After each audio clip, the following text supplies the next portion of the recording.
Bonjour à tous, bienvenue au troisième épisode de la radio étudiante du Polyscope. C'est une radio étudiante ou un balado qui vise à couvrir toutes les sphères de la vie étudiante polytechnicienne, passant des comités de l'AEP jusqu'au poste institutionnel. Moi, je m'appelle Emma, je suis avec ma co-animatrice ce matin, Mathilde. Comment ça va, Mathilde? Ça va bien, il est très tôt. On fait de la vraie radio maintenant au Polyscope. Il est 8h06, il fallait monter le matériel. On est arrivé ici à 7h, fait que on se sent comme les vraies personnes. Ah ouais, qui font, je me sens à The Beat 925. Ouais. Même pas, genre à midi, on a fini notre journée, genre, puis on va se coucher là, pour les nouvelles du lendemain. Là. On fait de la radio maintenant. Mais pas nous. Non, faut rester tard parce qu'on est des étudiants. Aussi, ouais. Mais sinon, ça va bien. Aujourd'hui, on est avec nos deux invités, Olivier et Catherine, qui font partie du comité Le Polysphère.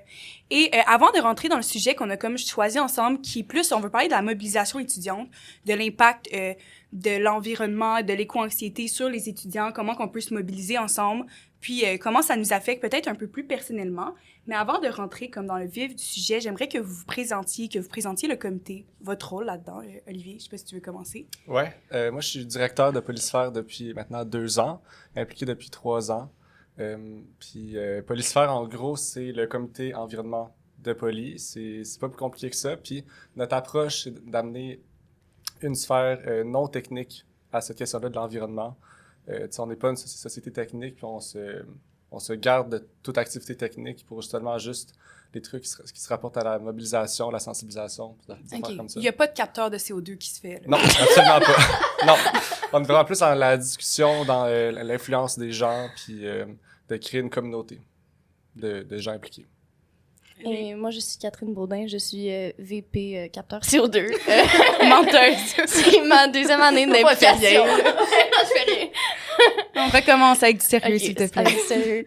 C'est ma deuxième année d'implication dans Polysphère. Je suis la trésorière actuellement, mais j'étais avant la VP de Free Poly, alors la friperie de Polysphère. Excellente friperie par ailleurs. Je suis déjà merveilleux. allée, j'ai trouvé un item. Un petit chandail, tout mignon. Des fois, je tout porte. cute. Ouais, non, c'est très bien. Fait que, comme j'ai parlé tantôt, de ce qu'on veut parler aujourd'hui, c'est la mobilisation et l'engagement face au changement climatique. Puis, pourquoi j'ai comme choisi ce sujet-là, c'est avec une observation que j'ai faite. Okay? Puis après, vous pouvez me dire si vous trouvez que cette observation-là, elle est comme valide ou non, OK? Parce que c'est quand même plus moi qui ai regardé ça, c'est pas des études. Avant la COVID, non, mais je dis les vraies affaires, là. Avant la COVID, là, il y a eu, là, Greta. On a eu la pause full, on manifestait, on est genre 500 000, je pense, à être sortis dans les rues à Montréal quand il y a eu la manifestation. Et après, il y a eu la COVID, puis on avait autre chose à penser. Normalement, parce que, tu sais, c'était quand même stressant, un virus, on sait pas, est-ce que, tu sais, nos grands-parents, whatever. Et là, ensuite, la COVID a comme terminé. On est revenu là-dedans, et moi, je pensais qu'on allait comme reparler de l'environnement, surtout qu'avec la COVID, il y avait eu vraiment des avancées, tu sais, vu qu'il y avait moins de production, là, comme on avait vu des belles affaires quand même. Et dans mon entourage, en tout cas, je trouve pas que c'est revenu. Est-ce que c'est quelque chose que vous avez remarqué? Ben, je pense que moi et Olivier, on est rentrés dans des comités en environnement juste après la COVID. Puis on a vraiment constaté une perte de mobilisation. Je pense que tous les comités ont ressenti ça. C'était une grande phase de reconstruction dans les écoles, dans la vie étudiante en général. Tout le monde se rebâtissait. Puis en général, il n'y a pas un très grand intérêt envers l'environnement. Les comités en environnement sont pas toujours les plus populaires. Obviously. Mais évidemment. Puis c'est sûr que les comités en environnement ont plus de difficultés à se rebâtir, justement. Alors, c'est sûr qu'il y a eu beaucoup moins d'intérêt. Puis je pense que Olivier, il y a d'autres choses à dire là-dessus. Ouais. Ben c'est sûr que la pandémie, c'est je pense une réponse facile puis logique au sens que ça a brisé un peu l'esprit de communauté. Les gens se sont ramassés tout seuls pendant plusieurs années quasiment dans leur maison. S'ajoute à ça aussi le changement du climat politique.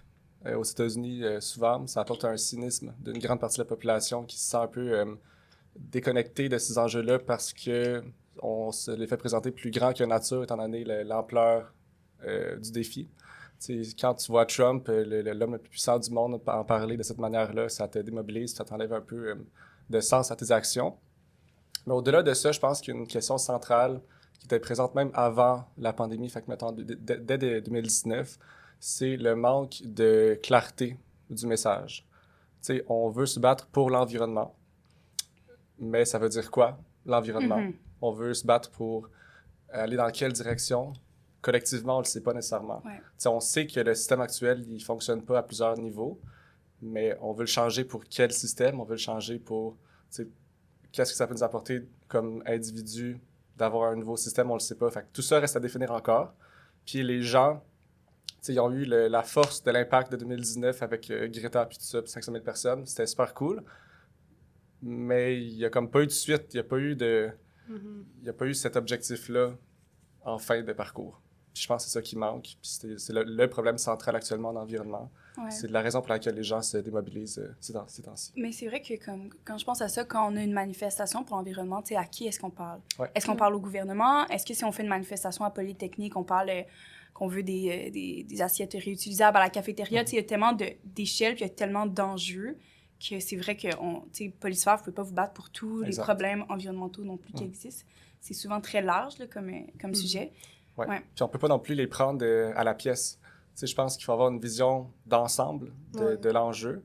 Puis je pense que c'est contre-productif d'y aller, mettons, justement, insister sur les pailles, insister sur telle affaire, puis d'y aller comme point par point. Je pense pas que ça nous amène dans la direction qu'on veut nécessairement, puis ça ralentit Mais en même temps, comment qu'on fait pour changer des choses sans se pencher sur chaque petite chose qui a changé? Oui, bien, c'est sûr que les deux sont nécessaires en même temps. Mais je pense qu'il faut quand même donner plus d'énergie à la partie globale en ce moment. Puis je pense qu'on va en parler un peu plus tard dans les autres questions, mais on a des pistes de réflexion à ce sujet-là. Ah oui, puis aussi, juste rajouter, là, ça, on en avait, comme ce qu'on s'est parlé avant et tout, de ce qu'on aimerait parler, puis j'ai parlé à quelqu'un hier qui m'a dit quelque chose que j'avais vraiment pas pensé. C'était comme quelque chose que j'ai remarqué dans les dernières années qui a changé, c'est que être, disons, grano, être environnementaliste, disons, c'est vraiment mieux vu qu'avant. Tu sais, comme avant, là, c'était genre, tu mets pas de déo, tu pues. Tu sais, comme, non, mais les clichés, ouais, exactement, genre, c'était, genre, dans un van. ouais, ton café dans un pot maçon, genre, qu'est-ce que tu fais? Genre, tu t'habilles en friperie, wash, genre, tu sais, toutes ces affaires-là qui maintenant sont rendues pratiquement cool. Les deux filles ici avec leur sac cocotte. Tu sais, c'est genre... Non, mais il y a second hand, je tiens à dire. Exactement. Moi, non. Fait que, genre, au moins, je trouve qu'il y a peut-être ça qui est cool des dernières années, c'est que le mouvement, tu sais, être végétarien, toutes ces affaires-là sont beaucoup plus acceptées qu'ils l'étaient avant. C'est sûr que... Mais je pense aussi, genre, habiter à Montréal, tu sais, c'est tellement comme un monde différent que, genre, tu sais, d'autres villes au Québec. Genre, à Montréal, t'es comme, je sais pas, là, je veux pas généraliser, mais comme le plateau, c'est comme un des épicentres du monde qui sont comme pour l'environnement, tu sais, c'est une bonne communauté, ça t'encourage à embarquer dans les projets comme plus axés sur le développement durable puis l'environnement. Ouais, les ruelles vertes. 100%. On a puis Montréal fait quand même un petit effort aussi, tu sais, comme tu as dit, justement, les ruelles vertes, les affaires de même, les Bixi, fait tu sais, je pense que c'est le fun d'habiter dans une ville qui encourage ce comportement, puis qui est pas comme, genre, ben, qu'est-ce que tu fais, genre, prends ton char, là. Ouais. On a tellement plus de ressources ici à Montréal que dans... Juste, même à l'extérieur, juste un peu à l'extérieur, à Laval, à Longueuil, on a plus de stations de Bixi, on a plus de ressources, on a plus de communautés qui se concentrent ici, qui sont en lien avec l'environnement. Je veux dire, au plateau, genre, la rue Saint-Laurent, il y a comme... C'est juste piéton. 10 friperies, c'est piéton, il y a 1000 magasins végétariens. C'est super cool, puis on a vraiment cette chance-là d'être un peu plus grano à Montréal. Ouais, mais en même temps, c'est sûr aussi que c'est ça, les services qui sont offerts par la ville nous permettent d'avoir ce mode de vie-là, parce que moi, quand j'habitais chez mes parents dans les Laurentides, j'ai besoin d'une auto, là. Genre, je dois aller à l'école en auto, genre, ici, comme... Genre, c'est vraiment... le métro, le transport en commun, c'est le fun, mais genre, c'est pas... J'avais pas le choix dans le Nord. En fait, j'aurais pu faire du vélo, mais ça a été 1h30, genre, le matin, 1h30 du soir. Tu sais, c'est pas la même implication de faire des choix qui sont plus environnementaux. Même juste au West Island, genre, il y a comme... Il y a des stations de Bixi. Il y a une station de Bixi sur le boulevard Pierrefonds, mais comme... T'as vraiment, genre, un bus qui passe à chaque heure, là. Il y a un bus par heure. Je dois marcher 20 minutes pour la station de Bixi, juste pour me rendre un peu plus loin sur Gouin, genre. C'est comme... C'est tellement inaccessible. Genre, c'est une culture de char on a moins ici vers le centre de Montréal. Puis même, genre, Longueuil-Laval, c'est des cultures de char, puis c'est pas parce que ils veulent les chars, puis ils aiment les chars. Il y a des gens qui aiment ça, mais c'est aussi parce qu'ils ont juste pas le choix. Pas le choix. Genre, j'avais pas le choix d'avoir mon permis à 16 ans pour me rendre à l'Arena, pour me rendre à l'école, pour me rendre à... Tu faisais quoi à l'Arena? La ringuette. Des sports. Non, mais c'est comme, je savais pas que t'avais fait genre du patinage artistique ou du hockey. Là. J'étais juste curieuse. J'ai fait de la ringuette pendant 9 ans et Ouais. du patin artistique pendant trop longtemps. Ah, OK. Et j'ai pas aimé ça. Ah. Désolée. Puis un autre truc que je pourrais rajouter à ça, c'est la partie d'imaginaire collectif. Tu sais, mettons, moi aussi, je viens des Laurentides, puis quand tu vois des banlieues très standardisées, puis il n'y a pas beaucoup de modèles alternatifs autour de toi, tu as de la misère à t'imaginer autre chose, puis d'accepter d'autres modes de vie, puis d'accepter d'avoir mettons, une relation différente avec le recyclage, parce qu'il y a des gens qui en font beaucoup plus ici qu'ailleurs. Ça passe beaucoup par ce que tu vois au quotidien. Ouais, 100%. Puis à Montréal, tu as beaucoup d'exemples différents de modes de vie alternatifs, puis une société qui est structurée différemment. Puis ça facilite l'acceptation de ces comportements-là qui sont autrement bizarres dans un milieu où est-ce que tu les vois pas au quotidien. Puis cette notion-là d'imaginaire collectif, d'être capable de se projeter vers quelque chose de différent, un mode de vie différent, puis une société différente, c'est, je pense, une question centrale de la question environnementale. Ouais. Puis je pense que c'est ça une des clés qui va nous permettre de collectivement se tendre vers ailleurs puis de pas stagner vers cette structure-là sociétale actuelle. Ouais, puis c'est tellement vrai. Et je pense par contre qu'il faut pas genre associer ce mode de vie-là puis cette ouverture, ce modèle-là à Montréal. Ouais. Parce qu'il y a des petites communautés comme... Moi, je viens de Val-David, tu viens des Laurentides, tu dois peut-être connaître. Puis ce milieu-là dans lequel j'ai grandi est très pro-environnement. Genre, je pense qu'on faisait du compost avant comme tout le Québec, genre chez mes parents. Fait. Puis c'est très accepté là-bas. Puis justement, les gens s'encouragent à faire ça. Puis même, peut-être même à l'inverse, à l'extrême, ils pourraient être jugés s'ils ne le font pas dans un milieu qui est comme ça. On en entend toujours parler à Val-David, fait que les gens adoptent ces comportements-là. Est-ce que vous pensez qu'il y a une désensibilisation au changement climatique, justement parce qu'on en entend tellement parler, disons moi, depuis que je suis toute jeune, comme je dis à Val-David, j'en entends parler et tout. Est-ce que vous pensez que c'est trop pour qu'on soit tout le temps sur le qui-vive, qu'on en entend juste trop parler de ce temps-ci? Ben moi, je peux quand même ressentir ça profondément parce que même moi, je vis une désensibilisation en tant que quelqu'un qui est vraiment impliqué dans les enjeux environnementaux. C'est moi qui crée tout le CO2. Non, mais pour de vrai, on en entend tellement parler puis c'est tellement une partie importante de ma vie pendant tellement longtemps que ça commence à devenir fatigant. Puis c'est quelque chose de stressant. C'est quelque chose de stressant, les enjeux environnementaux, le CO2, le méthane, tout ça, genre, ça stresse. Puis quand tu y penses tout le temps, ça commence à prendre plus de poids sur toi. Et, ben, avec de l'éco-anxiété, ça crée cette désensibilisation qui te donne pas envie d'en entendre plus parler. Si tu me dis maintenant de lire un article sur l'environnement, les chances que je le lise sont très faibles parce que ça me stresse. Ouais. Genre, veux pas, ça me stresse, j'ai pas envie de le lire. Puis est-ce que si c'était un article qui proposait une solution, qui était plus positive, ce serait différent? Ça dépend parce que c'est sûr que mon cerveau d'humain a tendance à aller vers le négatif. Le négatif est beaucoup plus intéressant que le positif. C'est pas pour dire que j'ai jamais lu un article sur l'environnement, là, mais tu sais, c'est sûr c'est plus beau de voir des solutions, c'est beaucoup moins stressant, mais encore une fois, les enjeux environnementaux sont tellement vastes que là, je vois une solution, je suis comme « Ah, il y a une ruche d'abeilles sur un toit, genre vraiment cool. » Mais là, je pense à autre chose. Là, je pense à « OK, on fait ça, mais genre, il y a ça qu'il faut qu'on pense. » Il y a tellement de trucs qui se passent dans ma tête que je suis comme genre ce petit truc qui va rien faire, puis on va tous mourir, puis on va tous brûler, genre. C'est juste une boucle continue de genre, aïe, ça me stresse, aïe, je veux pas en parler, mais il faut que j'en parle. Mais c'est surtout le fait que, genre, depuis que, genre, je peux développer une mémoire, là, de primaire. Ah ouais, 100%. T'es comme, ils parlent de genre, ah ben, tu sais, l'océan, elle monte, là, genre, la glace, elle fond, comme les pauvres ours polaires puis les pauvres tortues. Puis t'es comme, bon, OK, moi, à 7 ans, je peux faire tout ce que je peux pour changer ça, là. Mais c'est ça, on est comme dans une position bizarre à notre âge parce que on apprend ça tellement jeune. Mes parents, tu penses qu'ils recyclaient, là? Elle vient du Nouveau-Brunswick, ma mère. Elle recyclait pas. Ça existait pas, le recyclage, quand elle était jeune, genre. C'était comme quand elle était un peu plus vieille que c'est comme devenu un truc.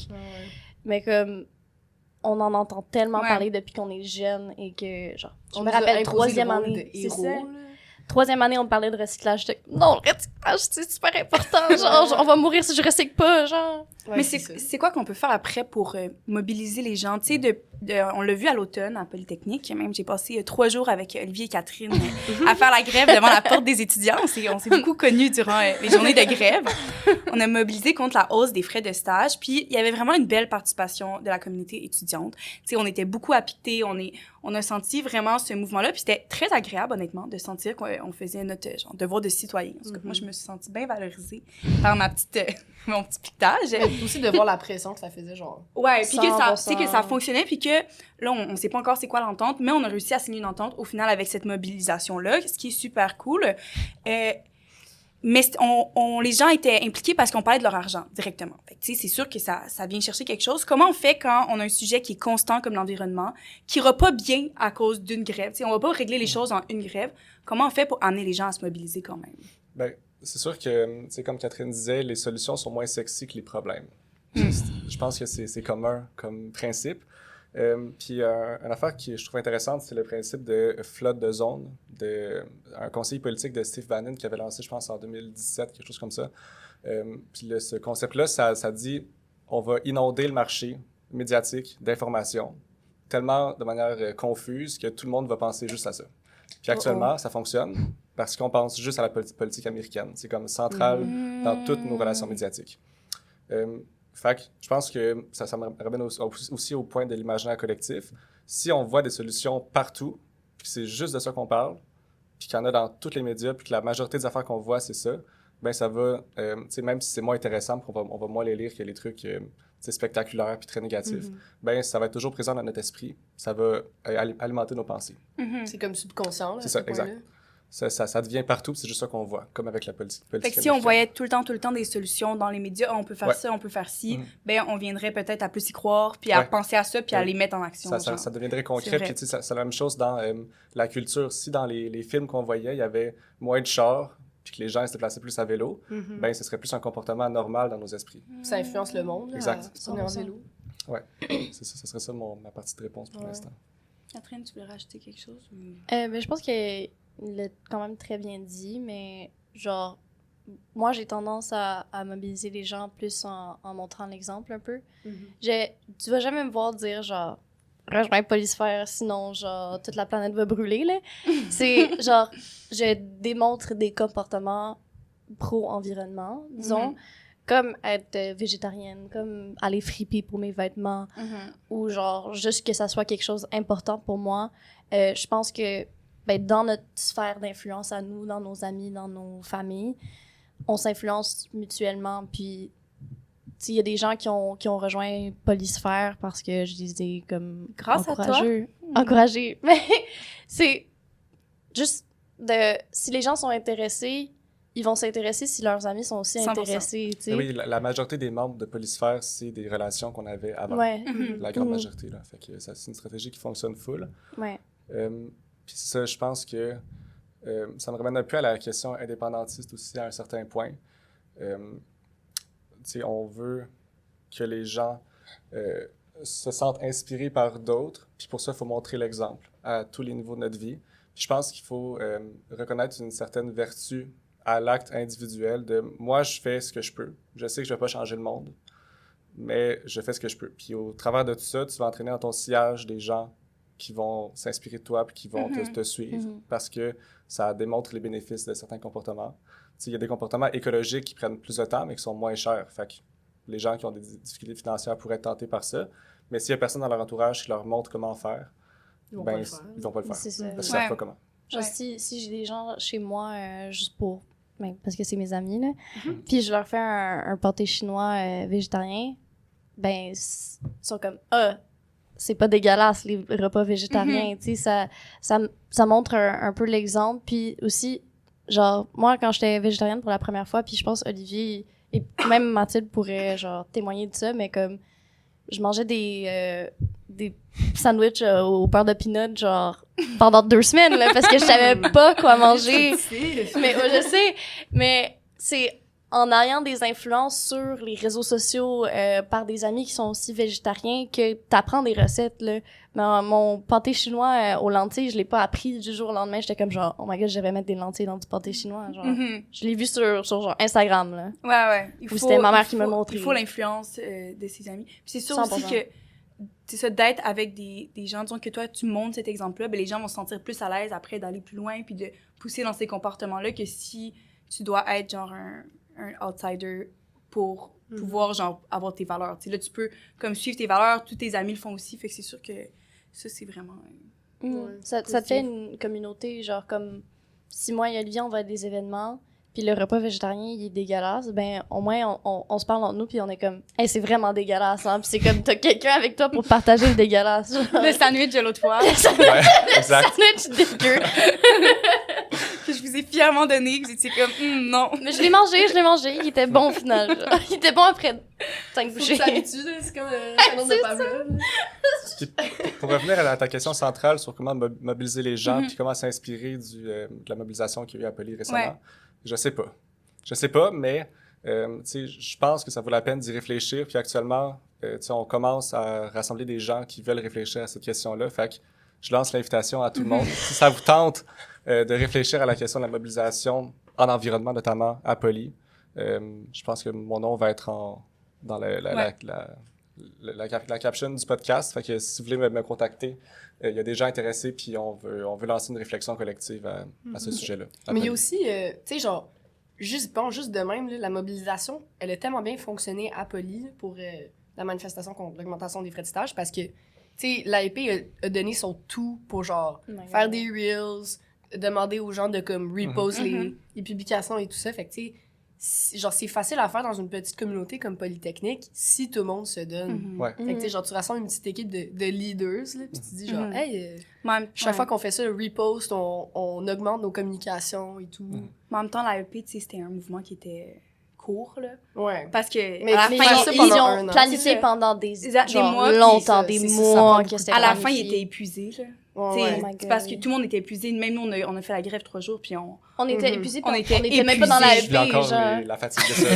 Ouais, eux sont là que moi de aussi. 6 à 6, puis négocier avec l'admin Ouais. et tout ça. Ouais. Fait que, Ouais. Ouais. tu sais, c'est quand même une grosse implication, là, genre, de mobiliser puis pour flooder les communications. Ouais. Exact. Puis, Ouais, genre, vraiment. je vais avoir un point un peu pessimiste, mais je pense que on c'est a un bien. peu, je trouve qu'on a un peu puisé les jus de mobilisation de Polytechnique pour au moins cette année, Ah oui. au gros Hmm, Je minimum pense cette année. après la première journée de grève, tout le monde était comme, bon, c'est quand que ça finit? Ouais. Ouais, genre, la deuxième journée de grève, il y avait genre un peu moins de gens, puis là, la troisième, les gens qui étaient là étaient comme un peu Mais je suis pas tannés. Je sûre. blâme je suis les pas intros, sûre. par contre. Ouais, Moi, je blâme Oui, les on, examens. on se rapprochait des intros, puis tout le monde était comme genre... Pour ma part, personnellement, c'est comme une des premières fois que j'étais autant impliquée dans une cause qui est genre sociale. Puis on dirait qu'au contraire, ça m'a donné envie d'en faire plus. Mhm. Je sais pas comment dire. Je pense que Mm. peut-être pour des gens comme... Tu sais, je sais que toi, disons, tu participes plus souvent à des manifestations. Moi, c'est comme moins quelque chose que j'avais l'habitude de faire. Puis j'ai vraiment aimé ça. Fait que peut-être qu'au final, tu peux aller chercher aussi un peu d'autres personnes qui avaient pas l'habitude d'être genre dans ces mouvements-là. Puis, tu sais, comme tu parlais qu'on pouvait rejoindre le polysphère justement pour pouvoir aider dans cette année.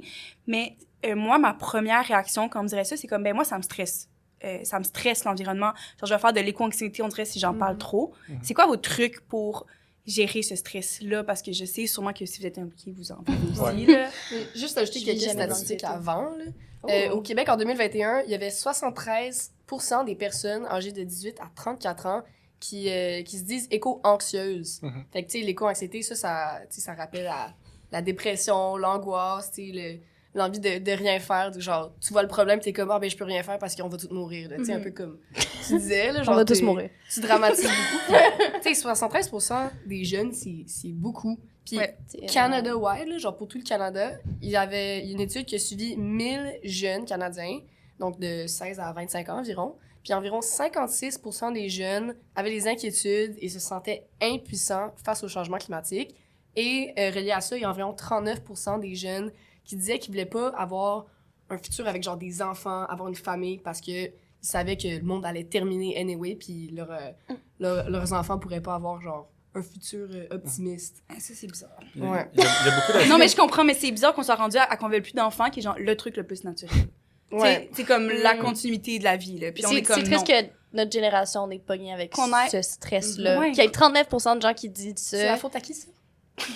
Grands-parents. Désolée. Ma Juste- bad, c'est moi. Juste pour revenir sur les Ouais. stats, tu sais, la majorité de ces stats-là vient du baromètre de l'action climatique, qui est une organisation qui évalue ces stats-là année après année, financée par le gouvernement. Récemment, ils ont perdu leur financement. Fait que ces stats-là ne seront plus collectés à l'échelle gouvernementale, mais il y a des gens qui veulent reprendre le flambeau de ces stats-là. Fait que on espère que ça va poursuivre dans le temps, Mhm. mais il y a des craintes dans le milieu qu'on ne saura plus ces infos-là qui sont primordiales Ouais. au quotidien, là, tu sais, d'avoir le pouls de la population. Fait voyons Ouais, donc, si ils tu enlèvent sais ça. pas ça, genre, comment tu peux savoir que, tu sais, genre, c'est pas un enjeu important. C'est ça. Ouais. C'est ça. C'est important de savoir que ta jeunesse est stressée, là. Il me semble Ouais, que, tu sais, oui. c'est dans Mais la... aussi, C'est en une des tant causes que- principales, en plus. Éco-anxieux, genre, si moi je parle à personne dans mes cours puis j'ai pas d'amis à Polytechnique puis je suis pas dans Polysphère, puis je suis éco-anxieuse puis j'essaie de rechercher des stats comme je suis la seule, Mhm. puis j'en trouve pas, ben c'est plate. Ouais. Ouais, ça tu fait te sens vraiment sentir. seul, Ouais. là, t'es comme... T'es comme, hey, ben je suis seule, là. Ouais, Mhm. C'est plate. impuissant. Impuissance. Puis aussi pour, tu sais, tu parlais de solutions contre l'éco-anxiété. Ouais. Tu sais, moi, je pense que ma solution principale, c'est l'action. Tu sais, mettons, dans Polysphère, dans mes autres implications en environnement, on parle pas tant d'environnement. Genre, on fait des affaires, puis on parle de ces affaires-là, mais on parle pas nécessairement des problèmes, genre. Mhm. Puis je trouve que c'est positif pour ça, tu sais, au quotidien, quand on parle de friperie puis de vêtements, ben on parle de vêtements, là. On parle pas des conséquences des déchets textiles sur les eaux puis sur la pollution. Ouais. Fait que de mettre la main à la pâte, ça peut déjà me donner un sentiment de puissance. Tu sais, moi, j'ai pas l'impression de changer le monde, mais j'ai l'impression de faire de quoi. Puis je me sens valorisé par ça. Mhm. Fait que déjà, ça a réduit mon éco-anxiété parce que je me sens moins coupable de contribuer à ce système-là. Mhm. Fait que je Même pense au que contraire, genre, tu aides dans l'autre sens. exact. Puis en tant que quelqu'un qui vit juste de l'anxiété, genre, générale, ben, une des façons de gérer l'anxiété, c'est de faire face à cette anxiété, puis de confronter cette anxiété, puis ça crée de l'anxiété en soi, mais ça, c'est une autre affaire.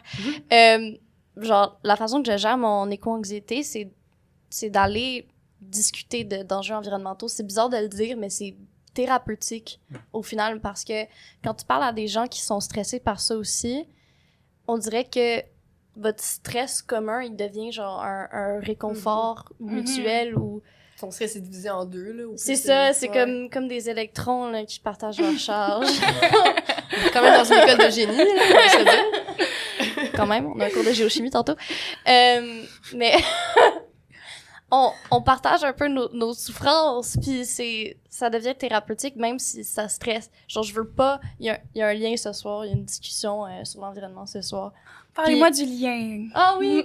Le lien, c'est une discussion sur un enjeu environnemental qui est choisi, puis l'équipe du lien place quelques questions dans la salle, puis c'est vraiment une soirée vraiment chill, tranquille, où on fait juste discuter en petits groupes de questions sur l'environnement, puis ça peut être des questions très générales à des questions super précises.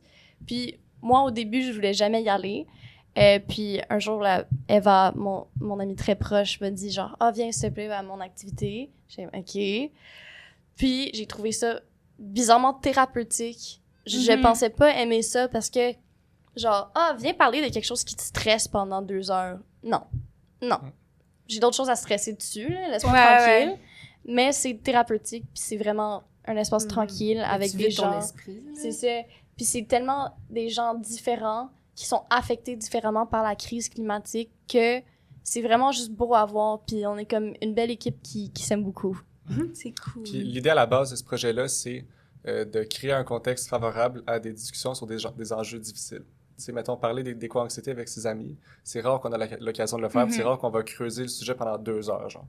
Fait qu'on veut faciliter ces discussions-là avec des inconnus puis des gens qu'on connaît aussi, si vous le voulez. Puis en faisant ça, ça crée un esprit de communauté. Tu sais, je pense qu'un des problèmes principaux, c'est le sentiment d'isolement. Tu sais, on a l'impression de se battre tout seul.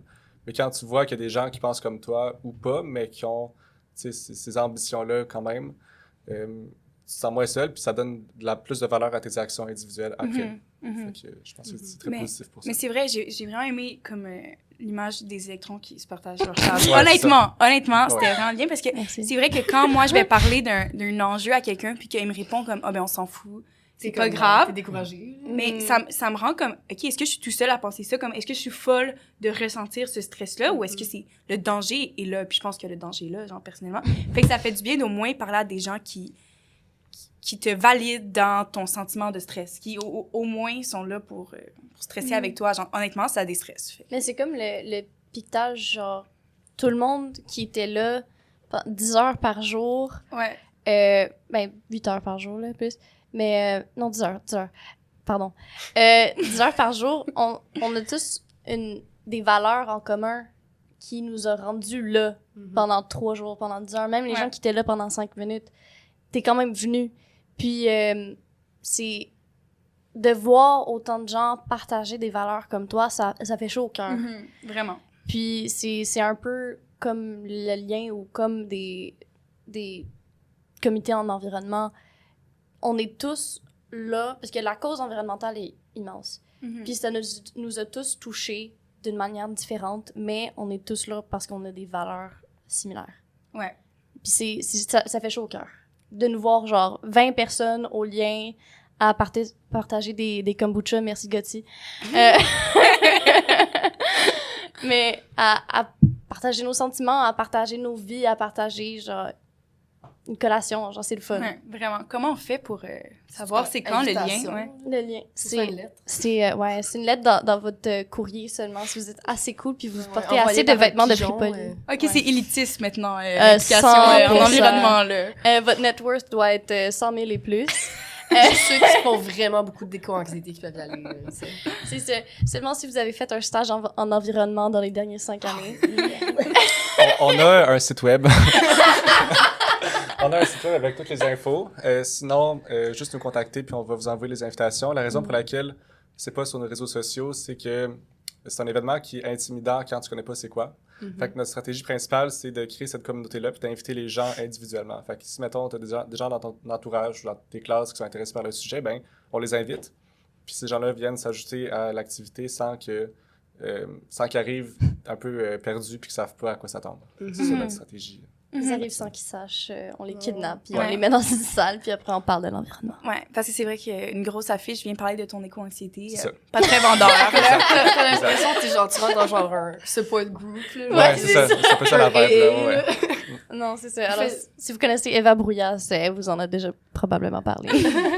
Vous faites quoi d'autre comme activité à part Fripoli puis le lien?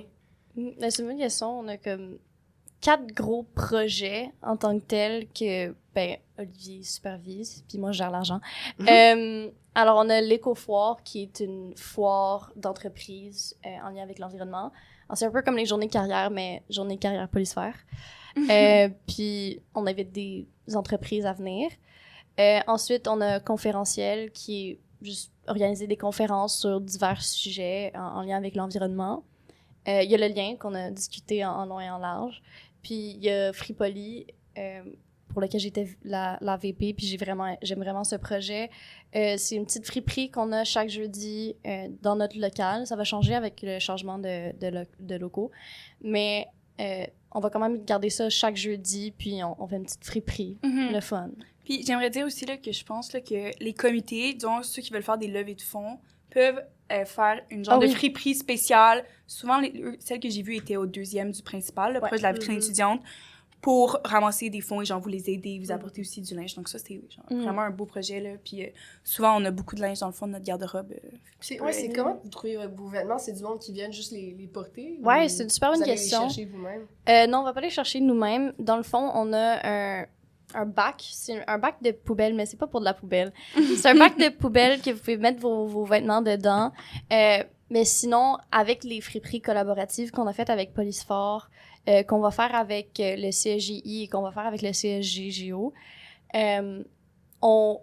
notre marché, notre deal, c'est que eux ils nous ramènent plein de vêtements, puis nous, on fait la promotion, puis on leur donne la majorité des profits pour leur levée de fonds. Alors, Polysport, ils faisaient une levée de fonds pour leur voyage de surf au Costa Rica. Maintenant, c'est au Portugal, mais avant, c'est au Costa Rica.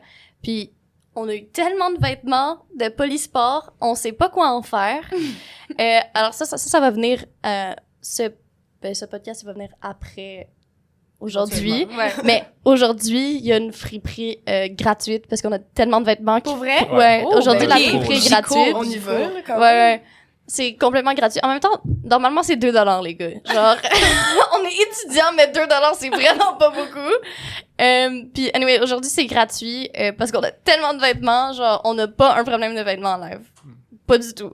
Ça, c'est bon. C'est bon. C'est bon à voir. Mais Catherine, Olivier, merci beaucoup d'avoir été avec nous aujourd'hui. Juste de ces 30 minutes-là a diminué, je pense, mon éco-anxiété. Oh. Et m'a donné très hâte d'aller au lien avec Eva.